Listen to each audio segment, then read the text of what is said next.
안녕하세요. 문학쌤 서미선입니다. 결혼 첫 번째 수업 출첵으로 남자는 사기꾼이다 아니다 의견을 받았는데요. 거의 2대 8 사기꾼이다 사기꾼이 우세했습니다. 현실적으로 따져보면 남자는 당근 사기꾼이죠.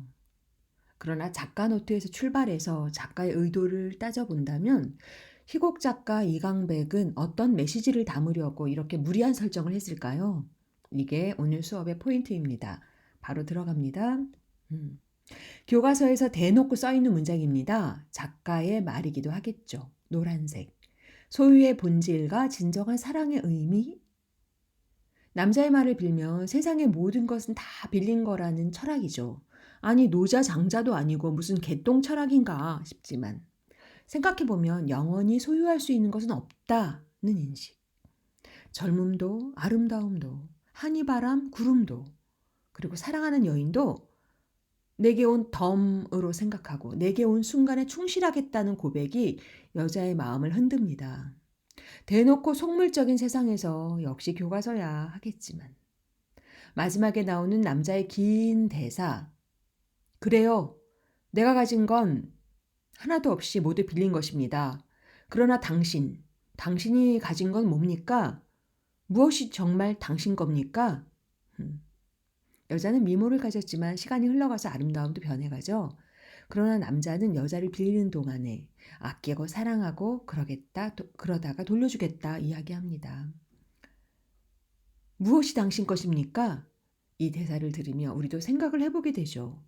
그저 사랑에는 물질적인 게 최고인가? 결혼에서 중요한 게 뭐지? 이렇게 묻고 있는 결혼. 오늘 학습활동을 중심으로 들여다봅시다. 이 그림. 여자가 가진 미모도 시간이 흘러가면서 변한다. 영원히 소유할 수 있는 것은 없다는 깨달음을 사진으로 이야기하죠. 물론 쌤 같은 사람은 뺀들뺀들한 20대 얼굴보다 지혜롭게 잘 늙은 70대 얼굴이 더 아름답다. 라면서 아름다움의 기준부터 다르게 정의할 수도 있겠지만 암튼 하인 굉장히 거칠게 기계적으로 시간이 다 되었다고 빌린 물건을 하나씩 뺏어갑니다. 그럼에도 불구하고 여자는 다시 돌아와 남자의 청혼을 받아들이죠. 왜? 무엇 때문에?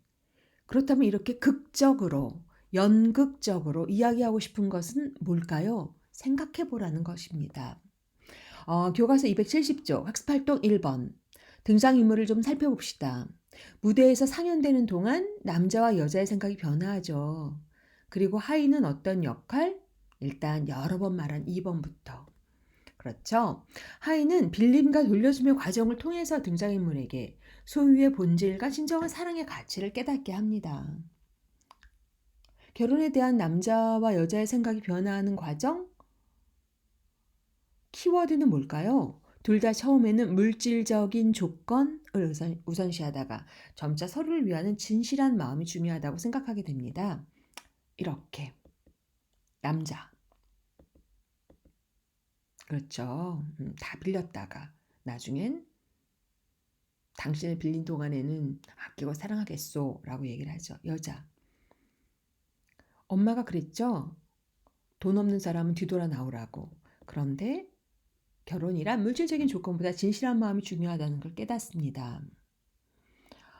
어, 물질적인 조건에서 진실한 마음으로. 물론 현실에서는 물질적인 조건을 무시할 수 없다는 거 우리 다 압니다. 그러나 그게 다일까? 물질적인 조건에 앞서 중요한 건 뭘까? 이렇게 질문하고 있는 연극이고요. 연극 후반부에 가서 남자와 여자는 그걸 깨닫고 생각이 변화하고 있습니다. 학습활동 2번. 빌린 것과 덤의 의미는 소유의 본질이란? 그렇죠. 일단 빌린 것은 세상의 모든 것은 영원히 소유할 수 없으며 시간이 지나면 빌렸으니까 돌려줘야 한다. 이걸 의미하고 있고요. 덤이라고 하는 것은 일종의 여자의 별명이고요. 일종의 사은품 같은 거 얹어주는 거. 그래서 여자는 자존감이 좀 낮아 보입니다. 남자의 말을 통해 작가는 덤이란 1번 잠시 빌린 거 소유할 수 없는 거 2번 사람 역시 정해진 시간까지 만나고 헤어져야 하는 덤과 같은 존재다. 이렇게 말하고 있습니다. 자꾸만 여러 번 나와서 선생님 빠르게 남자는 마지막 대사쯤에서 관객에게도 말을 걸죠. 넥타이를 빌렸을 때 어떻게 되돌려 줬나요? 빌렸던 것이니까 소중하게 아꼈다가 되돌려 드렸다고. 덤, 당신에게도 그러겠다고. 그러니까 이 희곡의 주제는 남자의 말을 빌려서 노란 네모. 세상의 모든 것은 우리가 살아가는 시간의 흐름 속에서 빌린 것으로 소중히 여겨야 한다. 물질적인 소유가 사랑의 기준이 되어서는 안 되고 참된 사랑은 상대에 대한 진심과 헌신에 있다를 말하고 있죠. 소유의 본질과 진정한 사랑의 가치를 아주 연극적으로 과장된 설정으로 말하고 있는 연극입니다. 이렇게. 학습활동 3번. 작품의 첫 부분에 나오는 작가 노트에 아예 대놓고 빌렸다가 되돌려 준다는 것에 대해서 말하고 있습니다. 노란색. 그러나 절대적으로 필요한 것은 그 장소에 모인 사람들이다. 이 연극의 등장인물 하인은 그들로부터 잠시 모자라든가 구두, 넥타이 등을 빌려야 한다. 이 빌린 물건들을 단순히 소독으로 응용하기 위해서만이 아니다.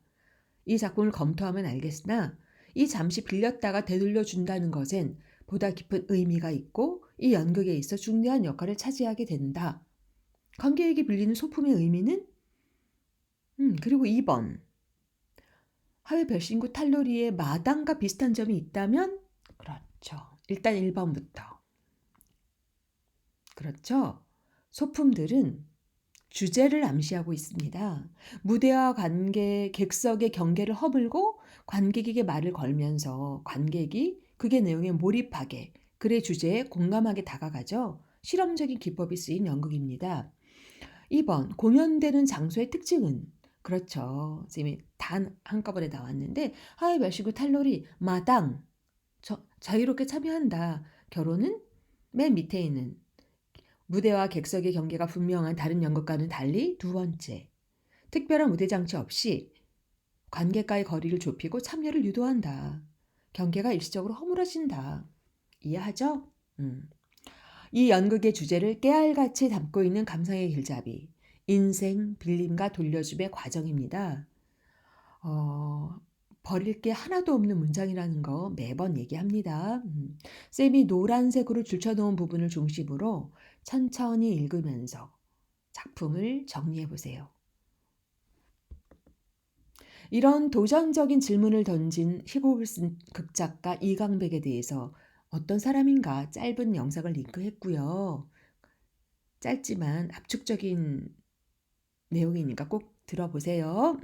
그리고 교과서에서는 알레고리의 작가 이강백으로 정리했는데요. 일단 노란색 문장 읽어볼까요? 이강백은 우화와 비유로 가득한 작품을 많이 써서 알레고리 작가라는 평가를 받는다. 알레고리란 무엇인가? 이야기 전체가 다른 이야기, 은유법으로 관철되어 있다. 어떤 한 주제를 직접적으로 표현하지 않고 그와 유사한 다른 주제를 끌어들어 말하고자 하는 바를 암시적으로 나타내는 방식이다. 라고 했습니다. 맨 마지막 파수꾼이라고. 근데 여러분 이강백의 대표작 파수꾼을 중학교 교과서에서 혹시 배웠을까요? 실린 교과서도 있었는데 양치기 소년의 우화를 통해서 즉 알레고리를 통해서 파수꾼은 언론 통제 같은 70년대 권력의 횡포를 이야기하고 있습니다.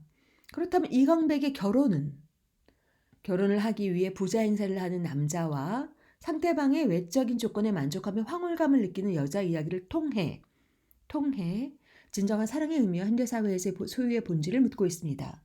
1974년 발표된 것이니까 거의 50년이 다 되어가는 작품이지만 여전히 현대사회에서 빛이 바래지 않은 질문입니다. 나는 어떤 사람과 결혼할 것인가? 진정한 사랑의 가치는 어디에 있는가?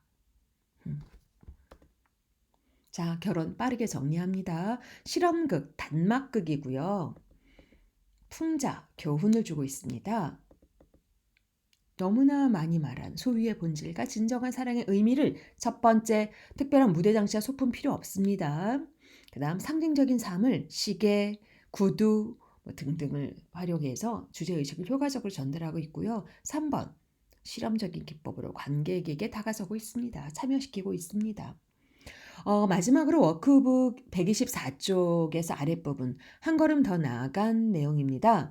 이광백의 결혼은 실험적 기법이 쓰인 단막극인데 현대 연극의 경향에서 어디쯤이라고 문장을 달았는데요. 일단 왼쪽 끝 사실주의 연극, 실제 삶을 다룬 사실주의 연극에서부터 낯설게 하는 연극에서부터 더 나아가 무슨 얘기인지 모르겠는 도통, 실험적인 기법으로 가득 찬 부조리극까지.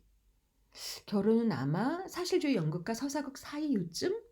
음, 그 사이에 있지 않을까 생각하고요. 세비 지식 채널에서 링크 5분짜리 짤막한 연극에 관한 걸 2개 링크했습니다. 군 의문사 가족 이야기를 다룬 나는 이등병의 엄마입니다가 사실주의 연극을 대표한다면 너무나 유명하지만 왜 기다리는지는 아무도 모른다는 이상한 연극 고도를 기다리며를 추천합니다.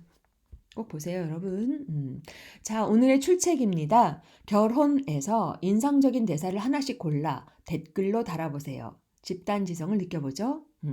그럼 다음, 결혼은 선생님이 3시간 정도 이렇게 생각을 한 건데요. 결혼을 배웠으니까 3번째 시간은 우리 얘기, 우리들의 생각을 써보는, 나누는 3번째 수업으로 또 뵙죠. 안녕.